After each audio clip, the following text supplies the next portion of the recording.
আসসালামু আলাইকুম রহমতুল্লাহ। সুপ্রিয় ভালোবাসার ভাই ও বোনেরা, মহান রব্বুল আলামিন সূরা আলে ইমরানের 164 নম্বর আয়াতে ঘোষণা করেন, আউযু বিল্লাহি মিনাশ শাইতানির রাজিম, বিসমিল্লাহির রহমানির রহিম।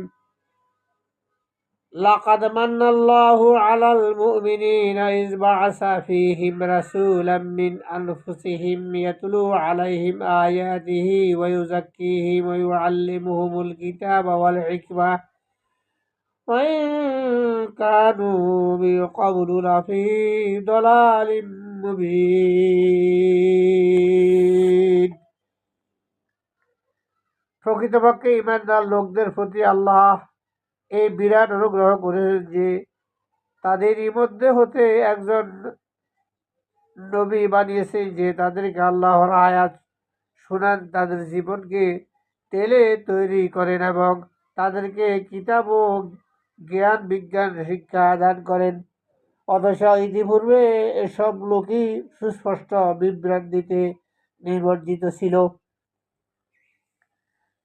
মহান রব্বুল আলামিন বিশ্বনবী সাল্লাল্লাহু আলাইহি ওয়াসাল্লামকে পাঠিয়েছেন মানুষকে পরিশুদ্ধ করার জন্য, মানুষকে বিজ্ঞান শিক্ষা দেওয়ার জন্য, মানুষকে ফুত পবিত্র করার জন্য, মানুষকে কিতাবের আল কোরআন থেকে প্রশিক্ষণ দেওয়ার জন্য, মানুষকে হিকমত শিক্ষা দেওয়ার জন্য। অথচ ইতিপূর্বে তারা ছিল মূর্খ, সুস্পষ্ট পথভ্রষ্ট, সুস্পষ্ট বাদে লিপ্ত ছিল।